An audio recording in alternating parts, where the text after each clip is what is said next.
everyone, and welcome to today's webinar, Future-Proofing Your Lead Generation: How to Stay Ahead in an Evolving Industry. We have some exciting panelists today, and we're excited to give them a chance to give you some unique insights, tips, and more. Before we get started, a friendly reminder that this is recorded, and we'll be distributing this on our YouTube within 24 hours of the webinar being recorded. If you have any questions, drop them in the Q&A chat, and we will address these in the last 15 minutes of the webinar. Now to introduce our panelists. First up, we have Breiman. With 18 years of experience in online lead generation and marketing, Ross brings expertise in both the tech and business sides of the industry. A passionate mountain biker, Ross lives just outside of Asheville, North Carolina, with his wife and 3 sons. Our next speaker is Jeannine Crooks. With over 25 years of experience in affiliate marketing, Jeannine is considered one of the senior figures in the industry. She has worked in virtually every facet of affiliate marketing, spending time as an affiliate, merchant, vendor, affiliate network, and now actively leading her own agency, Sled Consulting. Jeannine is currently serving her 3rd term on the board of directors of the Performance Marketing Association, where she also serves on the Compliance Council. She's been a frequent speaker at several conferences, including Affiliate Summit, TBEX, Sub Summit, CardCon, and FinCon. Jeannine's goal is always to help anyone any way she can to succeed in affiliate marketing so that they can love this industry as much as she does. Next up, we have Sinlao. Ray is a performance marketer, entrepreneur, and CEO of Standard Conversions, specializing in lead generation and data monetization. He helps businesses recover lost revenue by turning disqualified leads into profit. And last but not least, we have Rexon. Jeannine is a strategic leader with over 24 years of experience in the lead generation industry, specializing in delivering high-quality leads and calls to help brands scale effectively. As the founder of Rex Direct and Rex Martech, she has built innovative solutions that drive growth, including Rex Validate, a lead validation and fraud detection tool.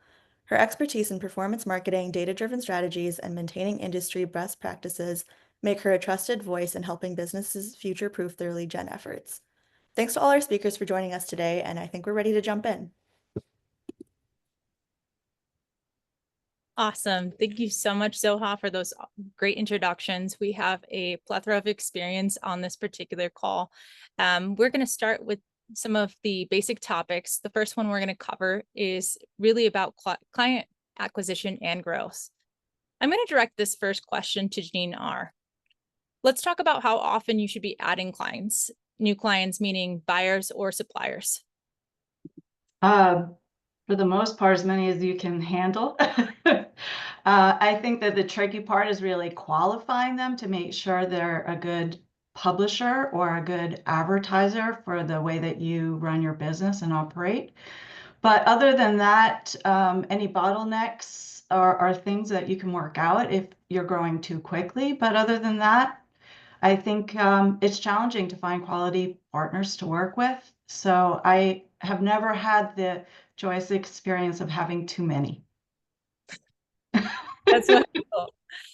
Can you elaborate on that? When you talk about qualifying, what are some tips that you may have for the viewers on this particular webinar as to how you qualify certain vendors to make sure they're the right fit for your business? Right. Yeah, I think it really depends on your business and also what you're focused on in terms of industry and or how you operate your business. Meaning, if you are working with really small companies that have really small budgets on the advertiser side, it may cost you more to administrate those advertisers than it does for the long-term strategy. On the publisher side, it depends on how many resources you have and what your business is like in terms of wanting to bring on and educate new publishers. Some have a lot of experience, some don't. You may want to be part of that partnership in terms of educating and growing those with less experience. Or your business might be more effective if you're working with partners that you know have a certain amount of experience. So I think it really depends on the culture and the desires of the business in terms of what's qualified and what's not qualified. But it's something that I think as a business leader, you need to look at and make some conscious decisions about so that you're mindful about who you work with, how many you work with, and why you work with them. I love that insight. To elaborate on that, Jeannine C., I'm going to piggyback onto you. At what point does client concentration become a liability, meaning that you have too many clients maybe in one area as opposed to another? You know, I've seen some really sad examples of that where I've seen, you know, publishers that just counted on one advertiser, and when that advertiser closed, so did that publisher. You know, so you really want to make sure that you are diversified in that. I always kind of use the threshold, and I'm a solopreneur, so I'm in a little bit different situation than some of the other folks that are here. But if losing that particular client, whether it be the advertiser or the publisher, if losing them is going to mean that you have to, you know, cut things out of your budget or get rid of people or something like that, then you've got risk. You know, I want to be able to do that. If I have staff, I want to make sure that I can keep them through whatever shifts might happen in the business. And if everything is in the proverbial solo basket of one of my accounts, then I know it's time to diversify. I don't want to ever be at risk of losing everything because I was so gung ho about these one guy, you know, this one company. And sadly, I've seen it happen. So, and I try and warn people when I see them doing that, and some listen, and sadly, some don't. Jenny, is there like a specific percentage that you would kind of like limit the cap to for those the sources, I guess? Well, for me, what I'll look at is, you know, I'd like to keep them in no more than like the 25% range, you know, 40% tops. But, you know, and a lot depends on like how each one is actually working out. I'm not going to grow them to that point in time when they first start out. We'll grow over time, but I want to make sure that they're capable, you know, either the publisher's capable of being able to generate that volume that I'm counting on and that my client is counting on, or vice versa, that my client is getting these fantastic leads. Are they converting them? Because you know that they're going to look at that as well. And you know, I feel guilty if I've got somebody that's sending leads that aren't converting, depending on the structure of the relationship, knowing that they could probably do better with those. You know, because I want to make sure that the publisher looks good and is doing well too. Because we all know too, there's a bunch of publishers that are out there that have no trouble generating quantity. Oh, that quality thing, that's a whole nother story sometimes. So I want to make sure that I keep that balanced on both sides, that I only work with people that are generating good quality leads, and at the same time that my merchant is taking good care of those leads when they get in there. Because I feel an obligation to the consumer as well. You know, I want to make sure that they're not just getting sold, but that they are getting a good product from a good source. You know, that helps me sleep at night. That's how I am.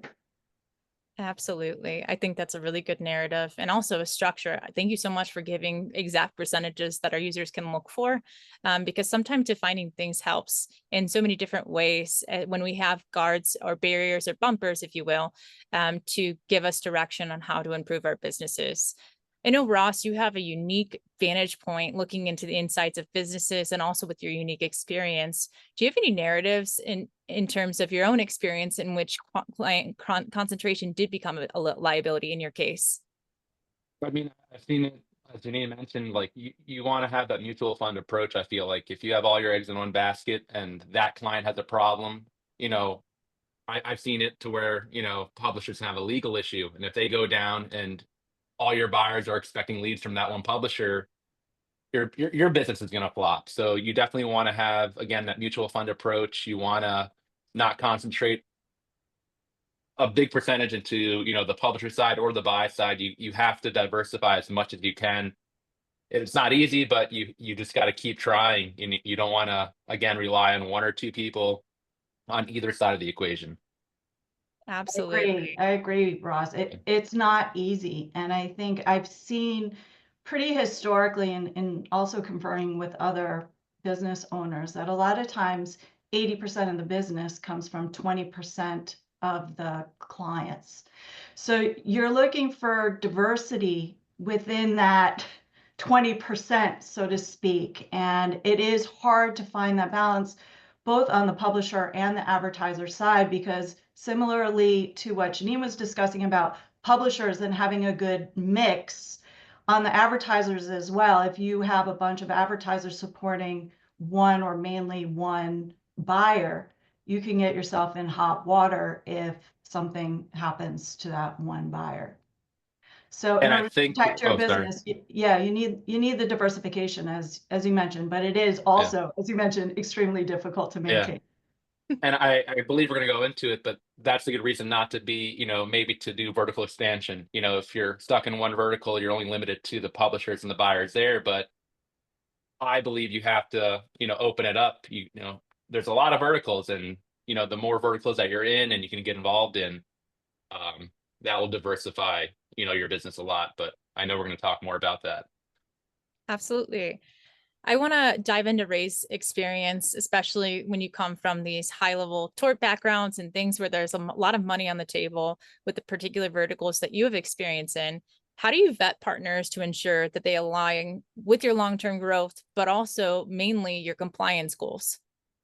I mean, right now I kind of just work with people that I know to start, like, and then if I don't know them, then I would check their LinkedIn, have like actual conversations with them, because I've I've actually run into situations where people have like impersonated other people to start Wow. selling this calls. And then I Wow. realized like months later, I'm like, this is actually not too bad. And then I realized like, oh, holy crap, this guy is impersonating someone else, and we would have to cut them off. But we've only had that issue once so far. That is absolute wild. I'm gonna piggyback that to Jeannine C, because I know we've talked a lot about at your previous experience, AWIN, where you did top of the line type compliance. Can you talk to us a little bit about some of the checks that you did? Well, it was always interesting to try and see some of the stuff that people would do to try and be sneaky, let's just say.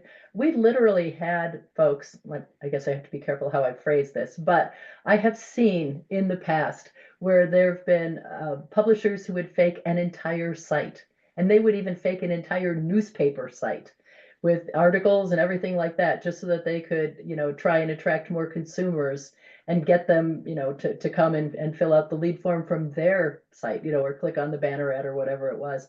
I always joke that if the Black Hatters ever decided to turn good and like tried to cure cancer, they'd have it cured in a week because they're so good at figuring stuff out. So, but I always try and make sure that, they're compliant. I mean, just right now, even just things like making sure that they've got the right FTC compliance notifications that are on there. That's a big deal. And there's so many publishers who freak out and are just like, no, if I put that on there, then, that's going to stop the consumer as they're trying to read down to get to my lead form or whatever it is. It doesn't anymore. People are used to seeing it, but it's still important to have it there because, literally the FTC is going to look at it. And we know with all the different things that are going on as far as disclosures and compliance and, the whole TCPA thing and all those other things that are just going to keep coming down the road, making sure that an affiliate is doing everything in a compliant manner is crucial, and so I'm a stickler about that. I really am. I've got to see that they are doing disclosure, hopefully the right way, not in the footer, not in the sidebar, not on another page, but having it where it needs to be placed to help that consumer. And now I think consumers are actually looking at that as something that's reassuring to them, that they know that, oh yeah, I'm expecting to see this. And then they just continue on. I'm not seeing it affect conversion rates at all, on that. So yeah, but compliance is so critical because, I mean, guys, we all know there's more stuff that's coming. California is still in the, United States. That they will come up with 97 new laws within the next 18 months on how to make stuff happen. Also, it's just a really small industry. So when you start hearing of someone starting to burn other advertisers, then you kind of just want to know like, oh, this is going to happen. So you just don't work with them, or Excellent point. I just try to vet. To add to that, it's, stay up to date on LinkedIn, join these networking chats. I know Skype is going away, but we have a Discord, a Telegram, a lot of other companies and networking chats have moved there as well. Talk to people, network, go to shows, and you'll know very quickly who to avoid, or you'll hear the rumors or the people talking. But get involved and do your due diligence, and yeah, like Ray, and also like Ray said, work with people and talk to them and vet them out the best you can. You know, Sounds like a look in the hood, under the hood can be a little uncomfortable, but ultimately we have to get to a point where we reach past that with the people that we're working with so that you have that compliance. You can sleep at night a little bit and have those checks. I'm going to continue this conversation on to the next topic, which is about performance assessment and scalability. I'm going to direct this question to Jeannine R. How often should you assess your lead quality and business performance? Ideally, we'd love it real time. Realistically, it doesn't happen that way. Not yet. And there's a variety of reasons, both business and technical, that we're not there yet.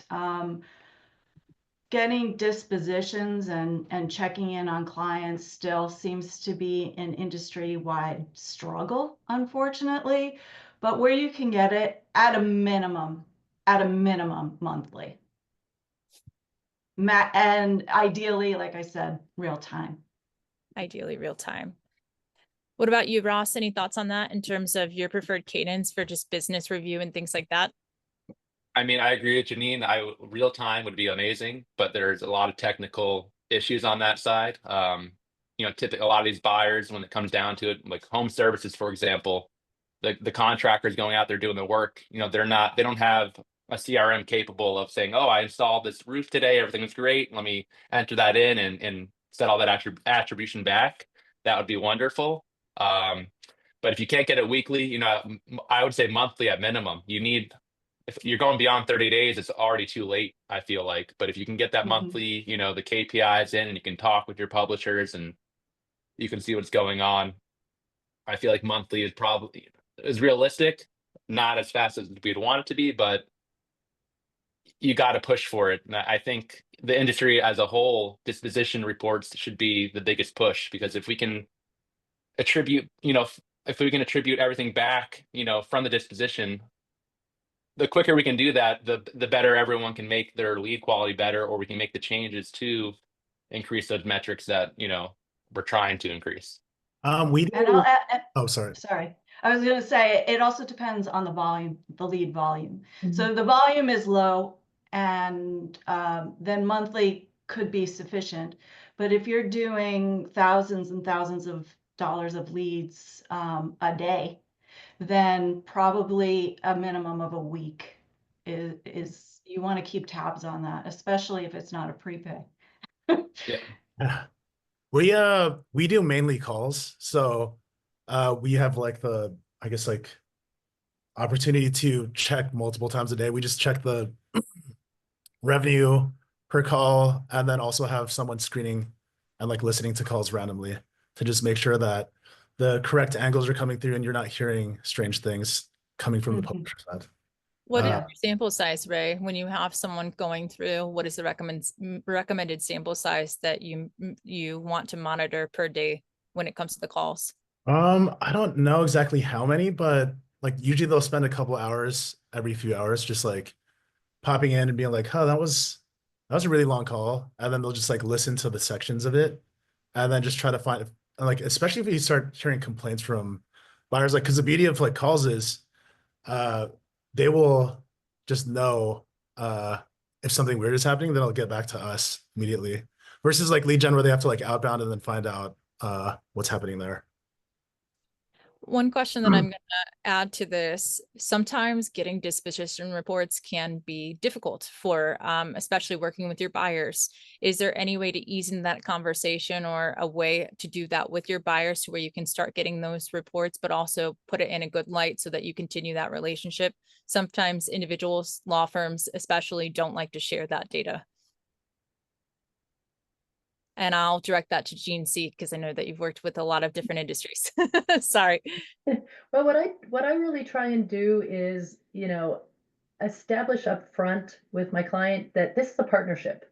We're both going to benefit from working as closely together as possible. So please give me as much visibility as you would consider. And if I can get a login, I'm going to get the login so that I can see, and I'm not dependent on somebody else sending me the report.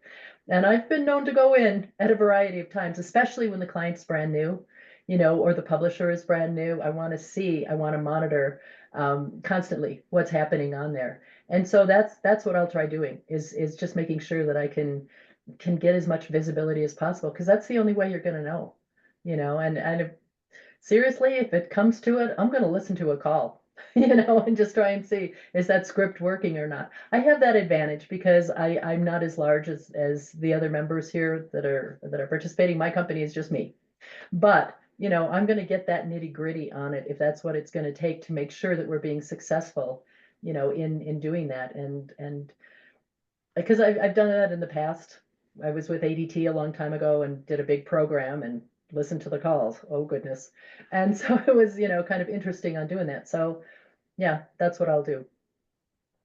And When I it think it's, oh, Oh, I was going to add to Jeannine, I think it's about setting those expectations early on with your client, letting them know the more information you can get back from them, the more you can optimize their campaign and hopefully drop their CPA or get them better quality. And they need to know, if you, like Jeannine was saying, if you don't have that information, you're in the dark. And our goal is to deliver the best quality, but we need to know what's converting, what's not on a sub ID level, what their KPIs are, and like Jeannine said, you got to get nitty gritty, or the campaign's not going to do as well as everyone wants it to.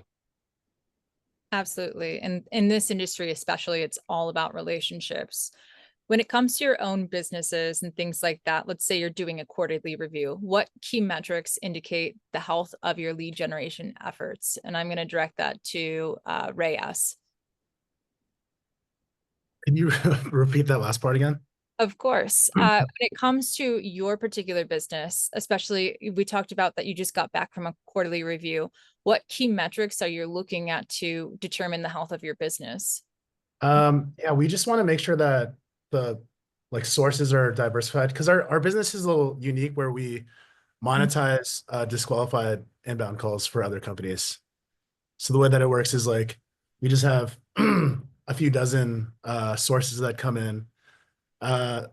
If it doesn't qualify for the main offer, then they'll send it to us, and then we'll requalify them and then send them into a monetization path. So our main metric that we kind of focus on right now is just getting the lowest possible CPA for our end buyer, because they are kind of taking not a risk, but they're testing a new essentially type of traffic source where they're coming in from something else, getting qualified and screened for them, and then getting transferred over. So that's our main thing. And then also another KPI is just growth week over week. Awesome. And CPA and growth are definitely the North Stars that we've seen for a lot of businesses. I want to reflect that back on Jeannine R as well for your insights, as I know that you've worked with quite a few different businesses. How do you determine, what are some metrics that determine the health when you look at them and determine, is this business on track or is this business off track? Yeah, I think that Ray nailed it in terms of those two metrics. Really, it's about the CPA goal for the client and moving it in the direction that they want it to go, usually down.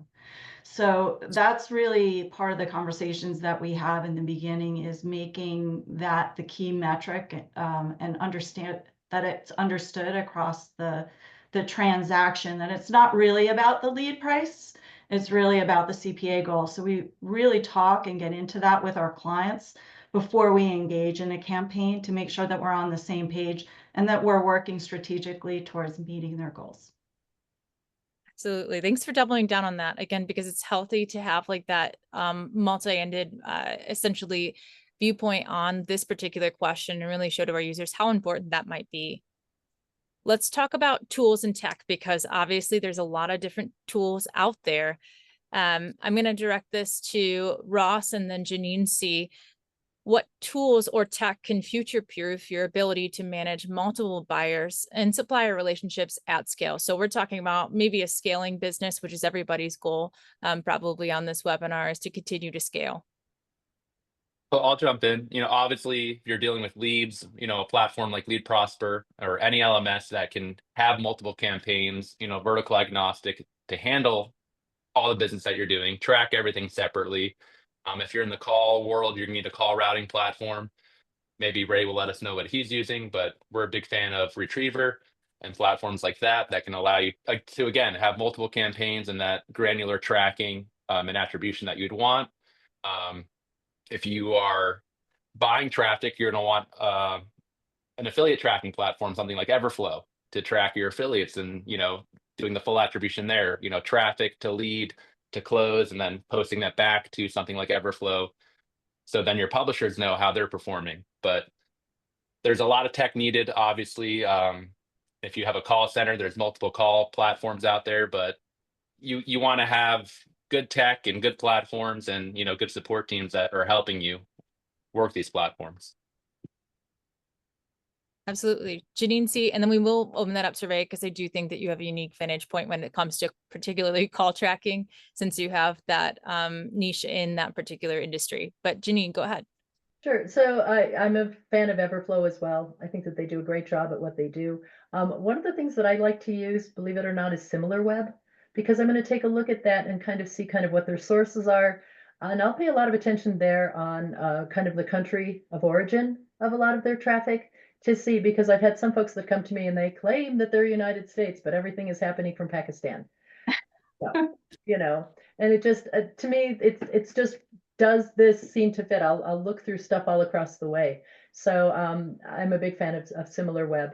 And the other thing that I always try and make sure of is that every technology that one of my clients is using plays nicely with all of the other technologies, because, I've had trouble with, leads getting reported into, some of the platforms, some of the networks, and it's like, what do I do with this? I've got to be able to make sure that it works. Is everything tracking right, or things get messy? Absolutely. Harmony is a huge player when it comes to that. I almost said harmonious and went to harmony instead. Ray, go ahead. Yeah, In terms of so call tracking. we use Ringba. I feel like they pretty much set the standard for call tracking. And also the UI is just really like easy to work with, and they have a good support team. Yeah, that's pretty much all we use. I have some really good friends at Retriever too, but I've heard it's great. You, in terms of what you have and what you're developing in terms of the monetization, the robustness of Ringba makes a ton of sense, especially when you're starting to scale that call tracking. So it makes a ton of sense. Jeannine, I don't want to leave you out of this one, because I know that, again, you're advising clients every day on what technologies. So Jeannine R., do you have any insights that might be the same or different to the other panelists here? Well, I guess what I would add is technology is essential to scaling a lead generation business, whether it's on the call or the data lead side. A big part of our budget goes to technology, and so it's essential to really running your business. So if you are phobic to technology, that part of the business is probably not for you. It is hard to find one system that does everything well. And some systems do some things better than the others. So going through some kind of software selection and understanding what your business requirements are before you make that selection, I think is really essential to putting a best of breed approach together for your business and for your clients. Attribution, regardless of the channel, is essential, as we talked about, in terms of meeting metrics and scalability. And touching upon what Jeannine C said around managing fraud and making sure that you're scaling in a quality sort of way, is taking advantage of a lot of the fraud detection and validation tools that are available today, whether it's Nora or IPQS, or we've built a data lead validation technology recently to try and make sure that the publishers that we're working with are sending qualified leads. So there's a lot of different tools out there that really need to be leveraged. And as a business owner, it's really essential to make that investment if you want to take your business seriously and you want to scale it, and make sure that you bring on the people that can support the technology and understand how these systems communicate with each other, or you're going to be lost. And on top of that, all this stuff is extremely difficult to put together. It is. Yeah, like using Everflow, building out offers, connecting it to Lead Prosper, firing the pixels, setting up Ringba, all that fun stuff. If anyone on this call needs help with that, I actually know someone that we use and trust. So just ping me and I could make a referral over to them. That's I Awesome. love And I wanted to kind of touch into how we're talking about when you talk to your clients and you vet them out, any software or tech stack you're going to use, talk to those companies too, get a feel for their support team and what help they can offer you. And you want to know that they're a good fit for you. So definitely, talk to all these companies. There's a ton of options out there. Get a feel for the team, how much help, how much support they're going to offer you. Or even like Ray said, just networking in general. Ray might have someone that can, help you do what you're looking to do. And we all know different people that excel at different things, and most of us are willing to help and send those referrals out. Right. I we have think a ton of Ross, highly qualified individuals on this call. One thing that I want to point out is that we are going to give you guys the contacts of everybody in this webinar so that you have a point of contact after. So don't think we're putting you on a string in terms of just being segmented in this webinar. You'll all have personal touch points delivered at the end of this webinar, but also in the follow-up email, as well as our YouTube, to connect to each of these panelists. Jeannine, go ahead. Sorry, I just want to point that out. I just wanted to add, when we talked about qualifying at the beginning of this call, advertisers or buyers of leads as well as sellers of leads, I think this technology component really plays into your selection of who you work with on the buyer side.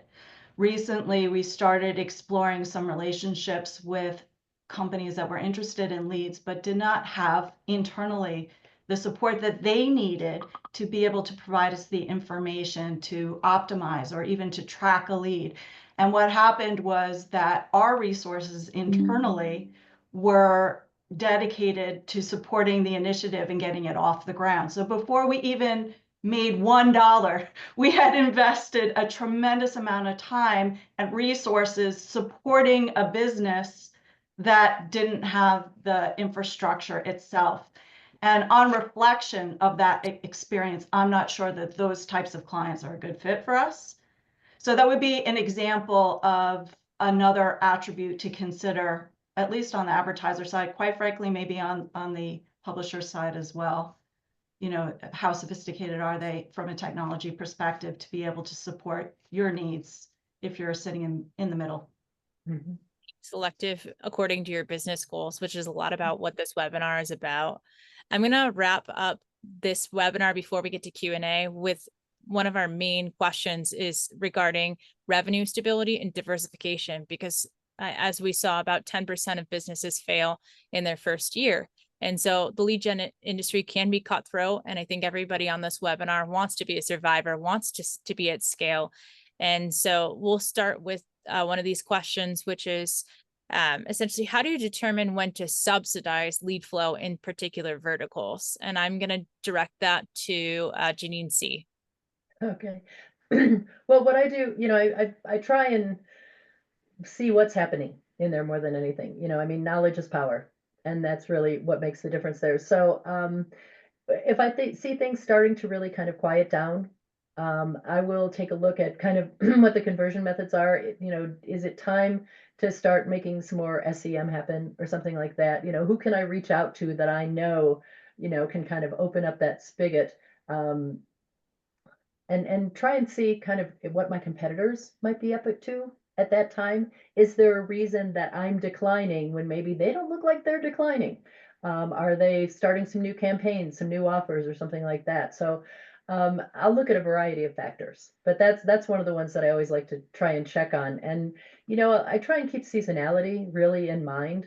It's like, right after the first of the year, everybody wants to lose weight. Everybody wants to get their finances under control. Everybody wants to learn a new foreign language. All of those kinds of things are going on.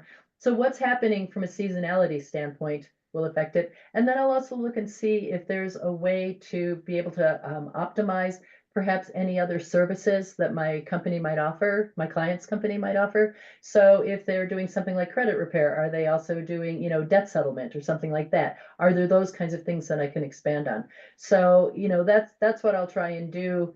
If something starts declining, that's how I'll try and subsidize it, is look for other opportunities that might be easy to, low-hanging fruit that you can grab on right then. That's wonderful. Thank you for being so in-depth about that answer, because I think it's really insightful.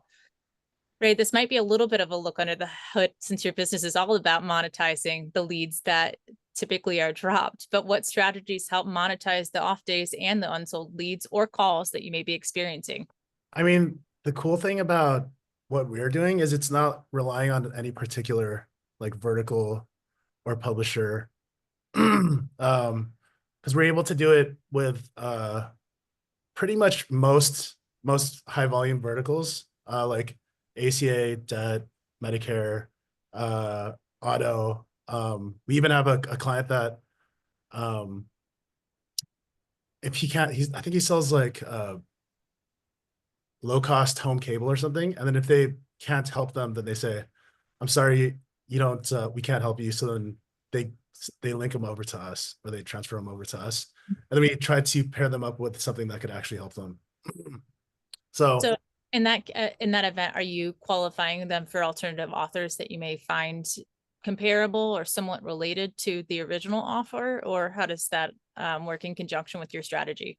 Yes. So then, I mean, we try to stay as diversified as possible, so we don't have to like really like worry about that. Because, you know, I mean, we did some brokering in the past, and like most of our stuff over the years has been internally generated. But you know, you could have a publisher that is running, let's say, like Facebook, and scaled up, doing like half of your volume for your whichever campaign you're on, and then they'll just have their ad account swept, and then all of a sudden it gets dropped. Your buyer's like, we dedicated all this traffic, this cap for you, and then you're like, what's going on? And they can't get it back up in time, and then all of a sudden you almost like ruin a relationship there and trust. So yeah, it's important for us to stay diversified on the source side for sure, and then also manage expectations for the buyers. Absolutely. And have personal experience with own ad accounts going down. So totally understand. That can be a major blow when your budget gets dropped back down to 500 when you're at a campaign at scale, or maybe your business account gets flagged. When it comes to some of these hiccups and things like that, or maybe even cyclical verticals like Medicare or open enrollment period, where things essentially do have high influxes but then drop, how essentially can you subsidize those cyclical verticals without financial strain? I'm going to start with you, Ray, because you kind of mentioned how you're subsidizing already. And then I'm going to direct that question to Jeannine R as well. I guess, I mean, so a lot of people say that like ACA and Medicare are like, you know, cyclical, where it's only big during open enrollment. But if you're able to have a great relationship with the insurance agencies, they'll let you continue to run year round at scale. And yeah, I mean, that goes back to just relationships, them seeing you around on conference calls like this, at conferences in general. Yeah, so that's kind of how we deal with it. Having those direct relationships, which again, that word comes into play a lot in this webinar. Jeannine Yeah, I R. mean, yeah, everything is like, that's one thing, because I did e-commerce for years before lead gen, and I was like, I'm gonna come in, absolutely crush it. And then I realized that everything is based on, and actually the funny thing is, my first campaign that I crushed was with you on a mass tort. Something years ago. Yeah, I just remember being like, Jackie, we got something here. Anyways, yeah, it just comes down to like relationships, because if you're sending to like any random affiliate network offer, they're not gonna really care that much about you, especially if you're just coming up, and then two, you don't get the special deals and treatment and stuff like that really gives you a massive advantage. I feel like the relationship is probably most of the advantage in lead gen in general. Jeannine Yeah. R, do you have any feedback on that as well? Yeah, I agree. I think that there are certain categories that are seasonable or have been affected greatly by regulation over the years. So being diversified is good for your business, not only industry wise, but also channel wise. And that can mean a lot of different things, whether you're in lead gen and then you move to calls, or you expand to calls, or you know, with the whole one-to-one legislation recently coming up in our space, there was a lot of shifts in channels. So I believe industry diversification, channel diversification to a certain degree is important. I think being too widespread is probably not a good idea. There's definitely some expertise that come with vertical representation. There's a language, there are relationships, there's technology that all align to a specific vertical. So going too broad that way can be a problem. But putting all your eggs in one basket, I've seen over the years, that can bring a lot of businesses down unexpectedly, especially when legislation gets involved. Can you elaborate that? Because myself personally, I have seen individuals jump into the industry and they think they're going to do everything. They're going to do all the home services verticals. They're going to do everything all at once, and whoever shows up, they're adding to it. Can you elaborate on that in terms of knowing when you're too far stretched as opposed to too small when it comes to your initial offering? Yeah, I think home services, that example, kind of staying on that, is a good one. Home services has a seasonality component. So depending on where you live in the United States, there aren't a lot of roofing projects going on probably up north during the winter, whereas maybe in the south it's fairly stable. The home services industry is very fragmented still. There are a few large aggregators and a few large companies that seem to be scaling quite well. But I still think that a lot of the businesses that you're working with are pretty small and localized all over the place.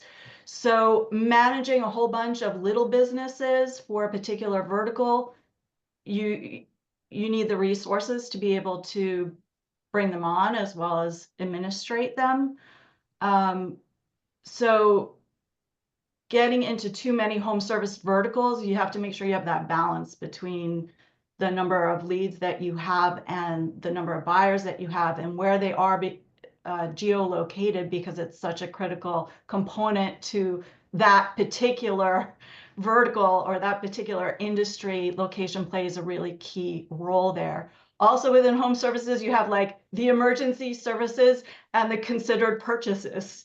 So there is a split there also in terms of how do you build your lead flow versus, or your call flow in each one of those segments within home services.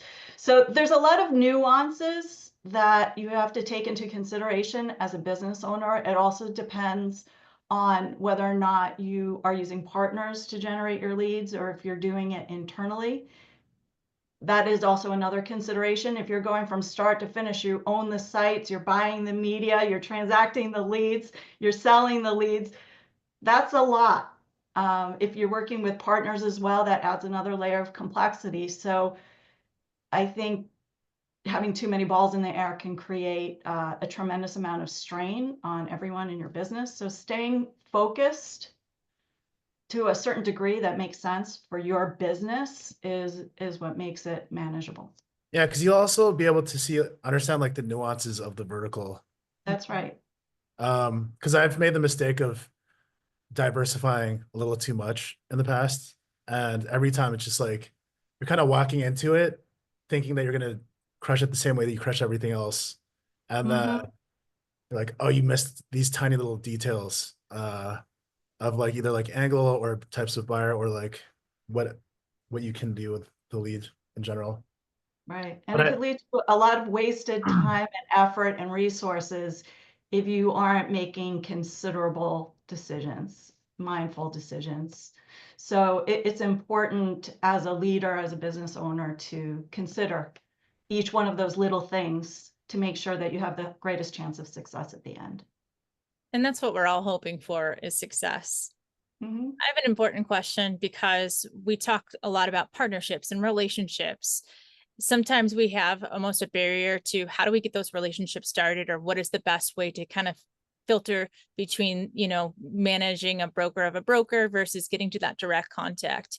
I'm going to start with you, Ross, and then move on to Jeannine C, in terms of what's the best way to build relationships with the contact that you're hoping to get to, as opposed to a relationship through a relationship. And definitely going to the shows and meeting people face to face, setting up those meetings, talking to them on LinkedIn, the networking chats, just putting yourself out there, and communicating, setting expectations, and doing what you say you're going to do. If you've been around, most of us have been around a while, your name holds a lot of weight. People talk in our industry, and they know who the good players are, who the bad players are. So doing the right thing, and yeah, again, going to the shows is massive, and meeting people face to face is always, I believe, what's the right word here? It's the best thing you can do. Whether you're talking to them at their booth or grabbing a drink, I just think it evolves that relationship, and it opens up a lot more doors, and they might intro you to someone else, or they hear your story and you guys connect on another level, and that just goes such a long way. This reminds me of the first time I had dinner with Jackie in Vegas.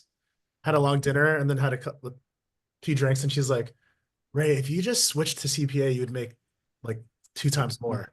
And I'm like, darn, why don't you tell me that before? And she's like, well, we're here now.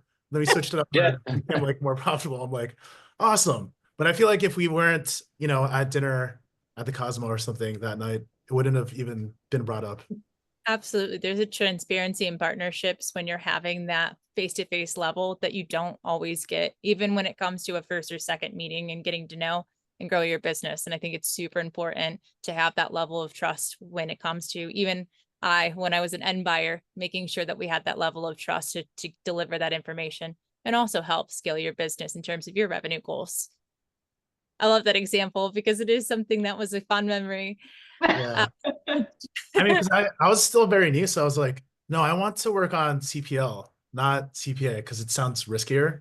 Mhm. But then you're like, Rich, let's do the math. You went in your calculator, like, this is how much more you would have made. And I'm like, darn.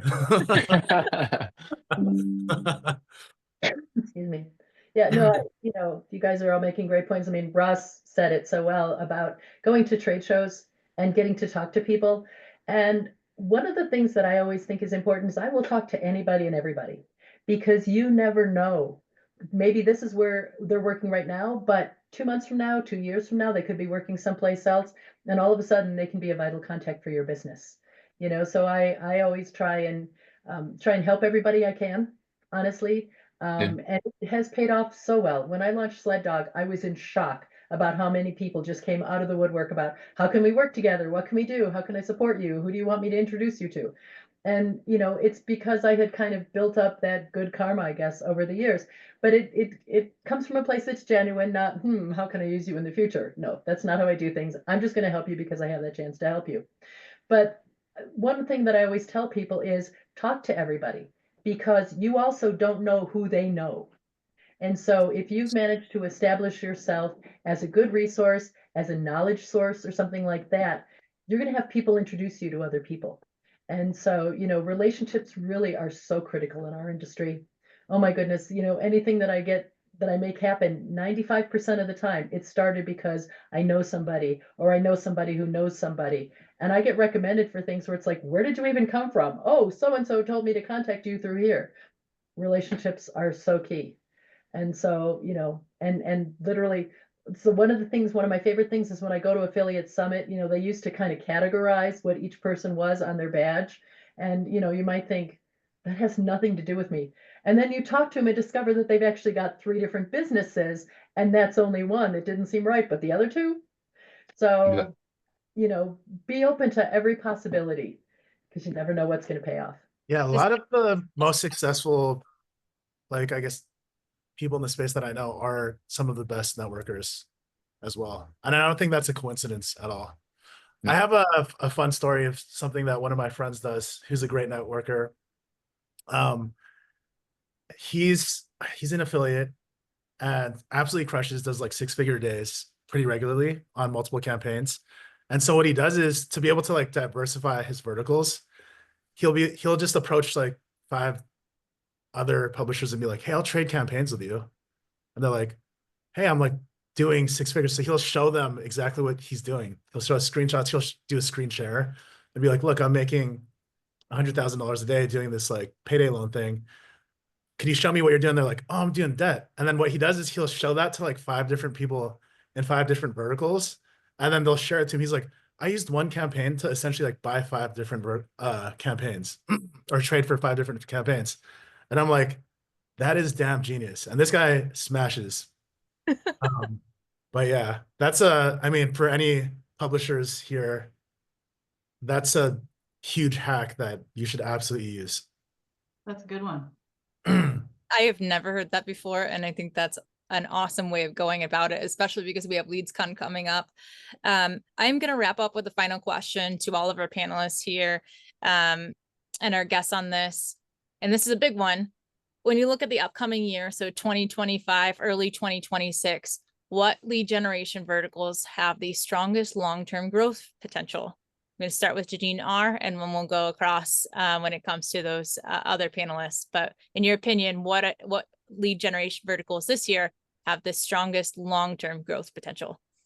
I'm pretty bullish on home services. I think that there's been a tremendous growth in the area that has created some interesting dynamics in the space. But needless to say, I think that there's plenty of business for a lot of us to enter and scale in that space. I also think that auto insurance is coming back. It had a slow period, but we're starting to see some reinvestment in that category. So I think that that's a good one.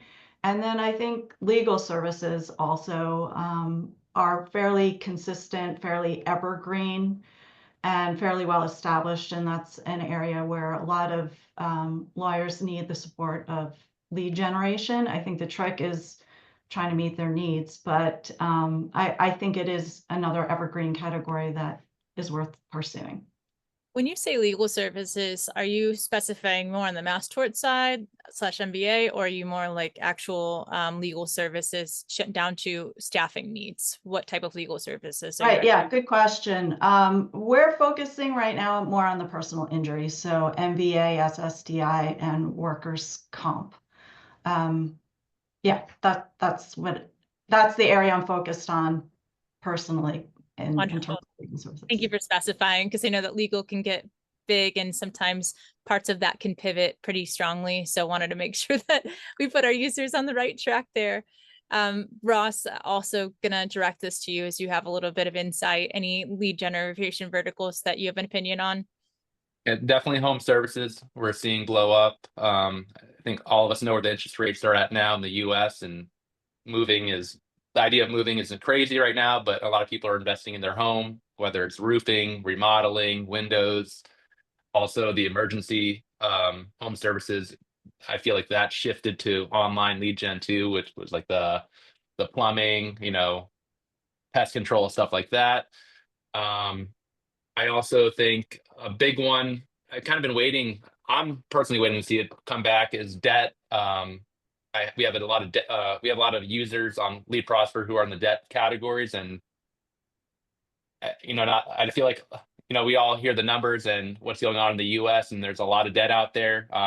But I feel like that vertical hasn't been what it was, let's say 3, 4, 5 years ago. But I'll bet some money on that one in the next year, so that might be a good vertical to get back into. How do you deal with, I mean, because we ran debt, or we did a pretty substantial test on it, and just most of the people didn't have, like, after a credit pull, it was just, the numbers were just so low. How do you kind of find quality there? Yeah, so are you looking for like high credit score with just a like lot of anything debt? above, anything above $10,000 credit, I guess, balance. Yeah, That's, I mean, well, we would get yeah. literally like hundreds of leads that are like, oh, we have like a $20,000 debt amount, and then when you do a credit pull, it's like really like 6,000 or something, and then a car loan or something. Yeah, I don't know. I mean, if you're watching the news, you see all this talk about debt and the average American, how much debt they have over 10K, and maybe they filled out the form wrong, or maybe the pull you're doing is not proper. I'm not sure. But I have seen people struggle with it used to be like 10K or 15K plus for like the debt amount, but I don't know. Just all this, I'm just going based off the news and what I'm reading and seeing, and where the country's at, and I feel like there's a lot of debt built up. Maybe it's not there yet, but I feel like it's gonna get there at a certain point, and people are gonna need help, reducing that or fixing their credit. Absolutely. Jeannine C, do you want to add insight in terms of emerging verticals that you're seeing as you continue to grow your own consulting and things like that? Well, I mean, we were just talking about debt, and I totally understand what Ray was talking about, because it's something like 80% of the debt leads that are coming in are under 10K.